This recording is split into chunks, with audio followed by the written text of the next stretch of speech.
Tebboune face à ses promesses, réalité ou désillusion? Assalamu alaikum wa rahmatullahi wa barakatuh. Un discours enflammé, des promesses gravées comme des serments, et aujourd'hui, un peuple qui se demande si tout cela n'était qu'un mirage. Ce qui semblait être l'aube d'une Algérie nouvelle s'est transformé pour beaucoup en un champ de désillusion. Derrière les slogans de justice, de démocratie et de prospérité, la réalité frappe comme une gifle, chômage endémique, inflation suffocante, liberté restreinte. Frères et sœurs, ce récit n'est pas seulement une analyse politique, c'est une plongée dans le cœur d'un pays déchiré entre l'espoir et la désillusion. Avant de plonger ensemble dans cette réflexion profonde, je vous invite à vous abonner à la chaîne, à liker cette vidéo pour soutenir notre travail, à la partager autour de vous afin d'éveiller les consciences, et surtout à laisser vos commentaires constructifs, vos avis enrichissent le débat et nourrissent la réflexion collective. Car aujourd'hui, ce n'est pas seulement une histoire de promesses présidentielles, c'est peut-être le miroir d'un avenir qui nous concerne tous. Et une question brûlante demeure, Tebboune est-il l'homme du changement, ou le visage d'une désillusion qui s'installe? Feu, où sont passées les promesses d'un avenir meilleur? C'est la question qui hante aujourd'hui des millions d'Algériens. Lors de son élection, Abdelmadjid Tebboune avait fait naître une vague d'espoir vague, emploi pour les jeunes hommes chapeaux de cérémonie de remise des diplômes, logement pour les familles, construction de maisons, lutte contre la corruption, balance, renaissance économique, sac à argent et retour de la confiance entre l'État et son peuple. Ces discours résonnaient comme des serments gravés dans le marbre, porteurs d'un nouveau départ pour un pays meurtri par des années de crise et de désillusion. Mais 5 ans plus tard, la réalité frappe de plein fouet, symbole de collision. Le chômage persiste, l'inflation ronge le pouvoir d'achat, tableau avec tendance descendante, et les rêves de transparence se heurtent à des pratiques qui rappellent parfois l'ancien système.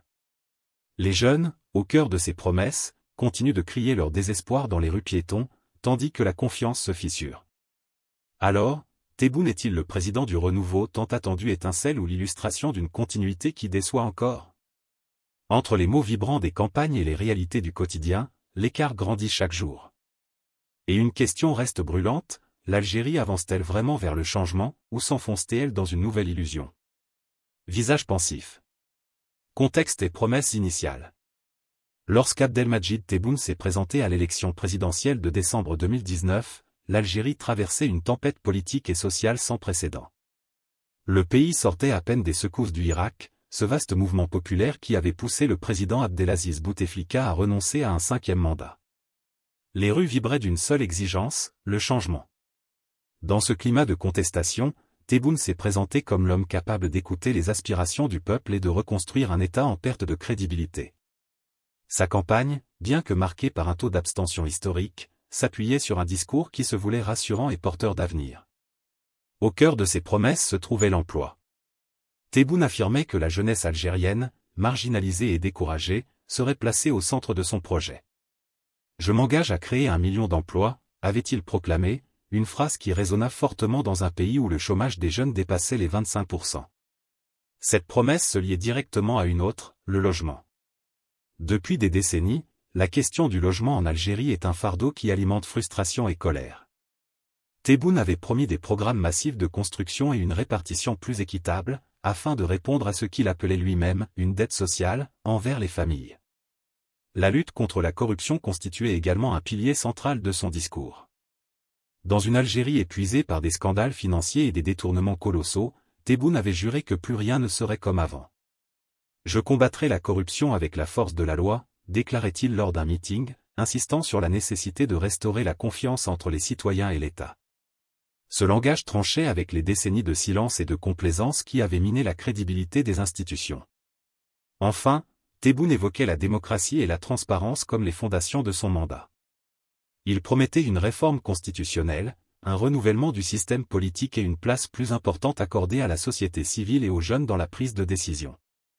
Le mot « dialogue » revenait souvent dans ses discours, comme un symbole de rupture avec l'autoritarisme et l'opacité qui avaient dominé l'ère précédente. Ces engagements avaient suscité un mélange d'espoir et de scepticisme. Beaucoup d'Algériens voulaient croire à une nouvelle ère, marquée par l'honnêteté et la réforme.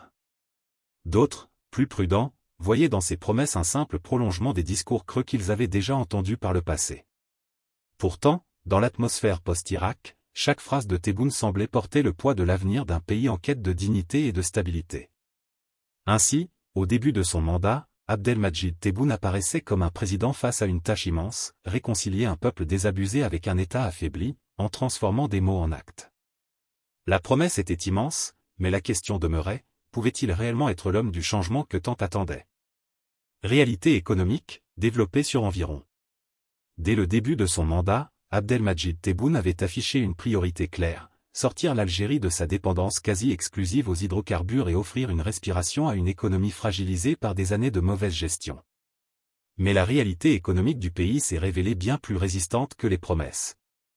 L'Algérie demeure aujourd'hui l'une des économies les plus dépendantes du pétrole et du gaz dans la région, plus de 90% de ses recettes en devises proviennent toujours des exportations d'hydrocarbures. Chaque fluctuation du prix du baril agit comme une secousse, rappelant à quel point la diversification économique promise reste une ambition plus qu'une réalité. Le chômage, quant à lui, demeure l'un des indicateurs les plus douloureux. Malgré les annonces de création massive d'emplois, le taux de chômage officiel oscille entre 12 et 14%, avec une réalité encore plus dure pour les jeunes, près d'1 sur 3 reste sans perspective professionnelle. Les programmes d'aide à l'entrepreneuriat et les financements publics pour les start-up, mis en avant par Tebboune comme des leviers de relance, peinent à montrer leurs effets tangibles. Beaucoup de jeunes témoignent de la lourdeur bureaucratique, des lenteurs administratives et des obstacles financiers qui rendent l'accès à ces dispositifs quasiment impraticable. L'écart entre les discours sur la modernisation de l'économie et la vie quotidienne d'un diplômé sans emploi reste immense. À cette difficulté structurelle s'ajoute la question brûlante de l'inflation. Depuis 2020, le pouvoir d'achat des Algériens est soumis à une pression constante.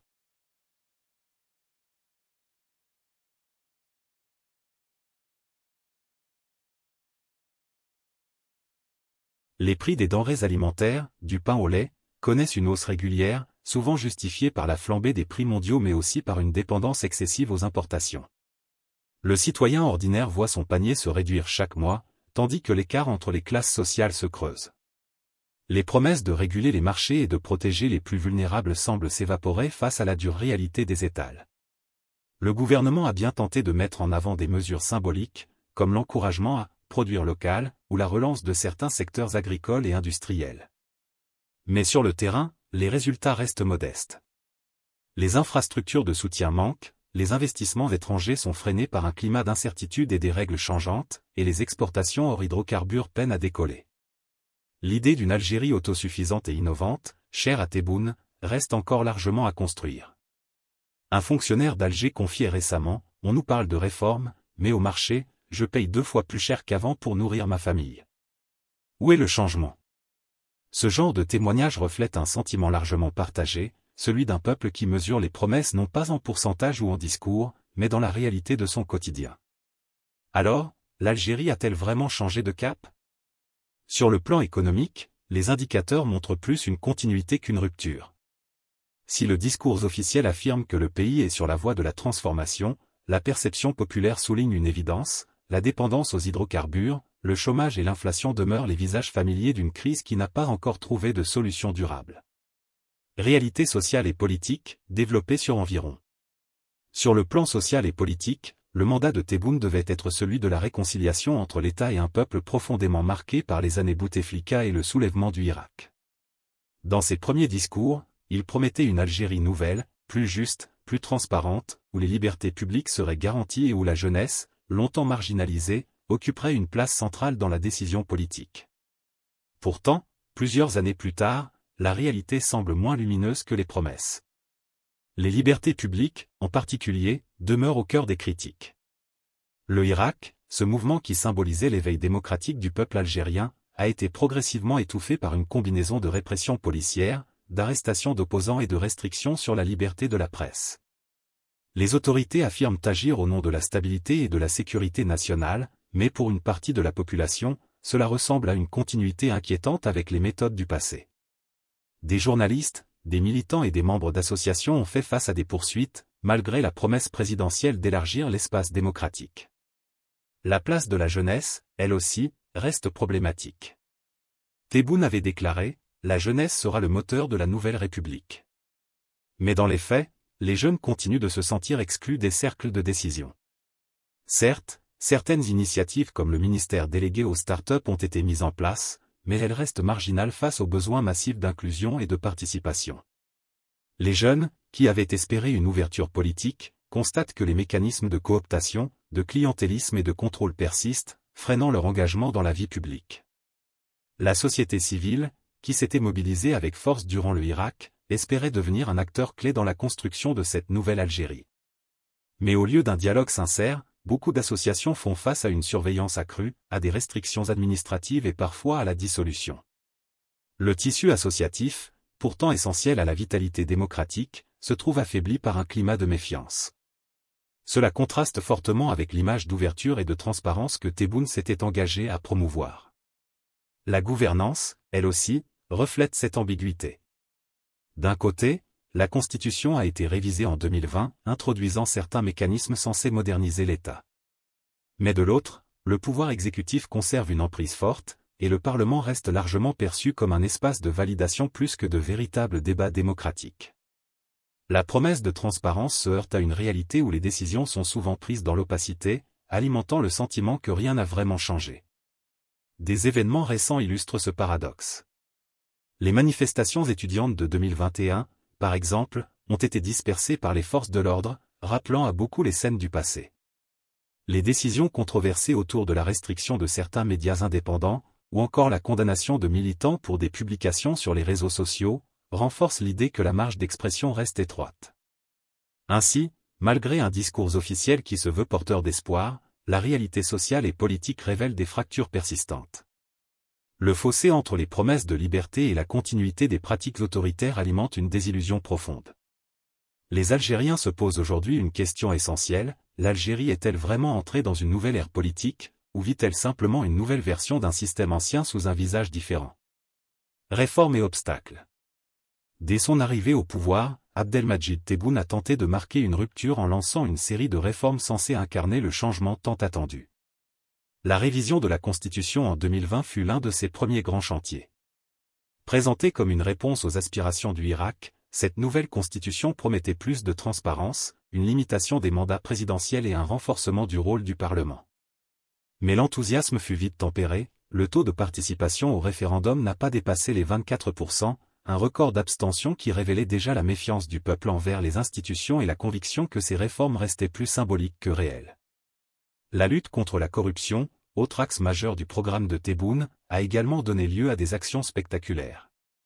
Plusieurs hauts responsables et hommes d'affaires proches de l'ancien régime ont été arrêtés et jugés pour détournement de fonds publics. Sur le papier, cette opération semblait être la preuve d'une volonté ferme d'assainir la vie politique. Pourtant, beaucoup y ont vu une justice sélective, ciblant certains clans tout en préservant d'autres réseaux influents. L'idée que la corruption est combattue, à moitié, a renforcé le scepticisme d'une population lassée des promesses non tenues. Car derrière ces réformes se cache une réalité plus complexe, celle des résistances internes. Le système politique algérien est traversé par des clans rivaux, une bureaucratie lourde et un appareil sécuritaire qui garde une influence majeure sur les orientations du pays. Toute tentative de transformation se heurte à ces forces enracinées, qui craignent de perdre leurs privilèges. Le président lui-même semble prisonnier de ces équilibres, obligé de composer avec des intérêts contradictoires, ce qui dilue l'efficacité de ses initiatives.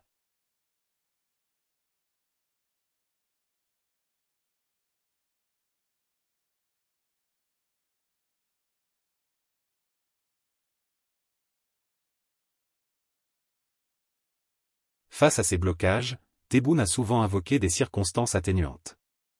La pandémie de Covid-19, la crise énergétique mondiale, puis l'instabilité régionale ont été avancés comme autant de freins à l'application rapide de ces réformes.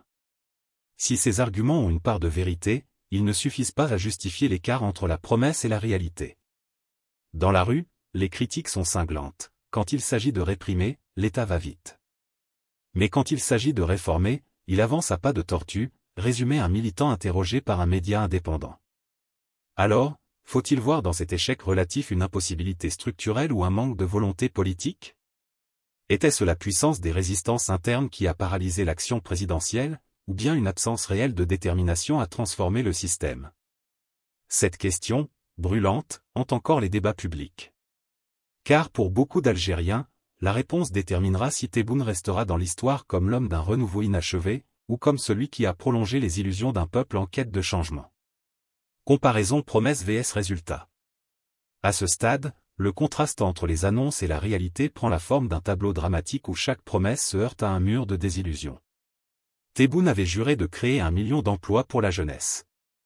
Mais sur le terrain, la courbe du chômage reste obstinément haute, et les diplômés errent toujours entre petits boulots précaires et files interminables devant les agences d'emploi. Promesse, un souffle d'avenir pour la jeunesse. Réalité, un horizon bouché, où l'exil devient parfois la seule issue. Le logement devait être un autre grand chantier. Tebboune parlait d'un programme massif qui mettrait fin à la souffrance des familles entassées dans des conditions indignes. Et si quelques projets de construction ont effectivement vu le jour, la demande reste largement supérieure à l'offre. Promesse, des clés livrées à des milliers de foyers. Réalité, des listes d'attente interminables, des contestations lors des attributions, et des familles toujours prisonnières de la précarité. La lutte contre la corruption, elle aussi, s'est drapée d'annonces fortes. Des procès médiatisés ont fait la une, montrant d'anciens responsables derrière les barreaux. Mais la population s'interroge, s'agit-il d'une véritable purification du système ou d'une simple redistribution des cartes entre clans politiques? Promesse, la transparence sera totale. Réalité, une impression de sélectivité, où la justice semble parfois instrumentalisée. Enfin, la démocratie et la liberté d'expression devaient être les pierres angulaires de la « Nouvelle République ». La révision constitutionnelle de 2020 était présentée comme une avancée majeure. Mais le faible taux de participation a vidé cette réforme de sa légitimité. Et les arrestations de journalistes ou de militants rappellent, pour beaucoup, les vieilles pratiques d'un État qui redoute la contestation. Promesse, une Algérie ouverte, apaisée et participative. Réalité, une société civile muselée et des citoyens qui peinent encore à se faire entendre. Ainsi, ligne après ligne, la comparaison fait apparaître une fracture douloureuse. Les discours flamboyants d'hier se transforment en échos lointains, étouffés par un quotidien rude. Et chaque Algérien se retrouve face à la même interrogation, comment croire encore aux mots, quand la réalité les contredit jour après jour? Analyse émotionnelle et morale. Au-delà des chiffres et des bilans, c'est l'âme du peuple algérien qui révèle le plus clairement l'impact des promesses non tenues. Dans les rues, dans les cafés, dans les foyers, on retrouve ce mélange complexe d'espoir persistant, de colère sourde et de résignation silencieuse. L'espoir, d'abord, parce que malgré tout, beaucoup veulent encore croire qu'un changement est possible, qu'un dirigeant finira par entendre la voix du peuple. La colère, ensuite, parce que les illusions répétées blessent plus profondément que les échecs avoués. Et enfin la résignation, ce sentiment insidieux qui s'installe quand les promesses s'empilent sans jamais se réaliser, transformant la confiance en une méfiance glaciale. Psychologiquement, chaque promesse non tenue agit comme une fracture dans la relation entre l'État et le citoyen. Quand un président s'engage à offrir du travail, un logement, une dignité retrouvée, il nourrit l'attente de millions d'hommes et de femmes qui s'accrochent à ses paroles comme à une bouée de sauvetage. Mais quand la réalité contredit ces paroles, ce n'est pas seulement la crédibilité du dirigeant qui s'effrite, c'est aussi la capacité du peuple à croire en l'avenir qui s'amenuise. Les jeunes, en particulier, en paient le prix, privés de perspective, beaucoup aussi entre le désespoir et le désir d'exil. Sur le plan moral et spirituel, la question dépasse la politique pour toucher à l'essence même de la responsabilité d'un dirigeant. Gouverner, c'est porter la confiance d'un peuple qui place entre vos mains son destin. Dans de nombreuses traditions, tromper cette confiance est considéré comme une faute grave, presque sacrée. Un leader ne se définit pas seulement par ses décisions, mais par la fidélité à sa parole. Et lorsqu'un dirigeant jure de bâtir une « nouvelle Algérie », mais que les pratiques anciennes perdurent, il trahit non seulement des promesses politiques, mais aussi une dimension morale, celle d'un pacte entre gouvernants et gouvernés. Dès lors, une question résonne, plus lourde que toutes les statistiques, l'Algérie a-t-elle été victime de l'impossibilité du changement, ou d'une volonté politique qui n'a pas été à la hauteur de sa responsabilité morale? Au terme de ce parcours, un constat s'impose, l'Algérie est restée prisonnière d'un écart béant entre les promesses et la réalité. Tebboune avait promis une ère nouvelle, marquée par l'emploi, le logement, la lutte contre la corruption et la démocratie. Mais le chômage persiste, l'inflation écrase les ménages, la dépendance aux hydrocarbures demeure, et les libertés publiques peinent à trouver leur place dans une république qui se disait renouvelée. Derrière les réformes annoncées, la continuité de l'ancien système se fait sentir, comme une ombre qui refuse de disparaître. Pourtant, l'histoire n'est pas encore écrite. Le peuple algérien garde en lui une force incroyable, la mémoire des luttes, l'ardeur de la jeunesse, la conviction que la justice et la dignité ne sont pas des illusions mais des droits. Chaque citoyen mesure aujourd'hui la valeur de la parole donnée et attend, encore, que cette parole se transforme en actes concrets. Alors, une question résonne comme un verdict, Tebboune est-il le président du changement, ou celui de la désillusion? Le jugement appartient au peuple, qui seul détient la clé de son avenir. Et vous, spectateurs, citoyens, témoins de cette histoire, qu'en pensez-vous? Croyez-vous encore en ces promesses, ou considérez-vous qu'elles se sont déjà dissoutes dans la poussière du quotidien? Bismillahi r-Rahmani r-Rahim. Ô Allah, toi qui guides les peuples et éprouves les dirigeants, éclaire nos cœurs dans la vérité, protège l'Algérie et toutes les nations de l'injustice, et accorde à ceux qui gouvernent la sincérité et la droiture. Amen. L'inflation, de la répression et d'un système qui peine à se réformer. Mais retenez ceci, les peuples ne se brisent pas par les mensonges des puissants, ils se brisent quand ils cessent d'y croire, quand ils abandonnent leur droit à l'espérance et à la justice. Alors, je vous invite, chers auditeurs, à transformer cette réflexion en action. Abonnez-vous pour suivre nos prochaines analyses, likez cette vidéo pour soutenir ce travail, partagez-la autour de vous afin d'éveiller davantage de conscience, et surtout laissez vos commentaires constructifs, vos voix comptent, vos avis nourrissent le débat, et ensemble nous pouvons bâtir une conscience plus forte. Souvenez-vous, chaque like, chaque partage, chaque mot en commentaire est une pierre posée sur le chemin de la vérité et de la lumière. Car au fond, une seule question demeure et nous interpelle tous, Tebboune est-il le président du changement, ou celui de la désillusion?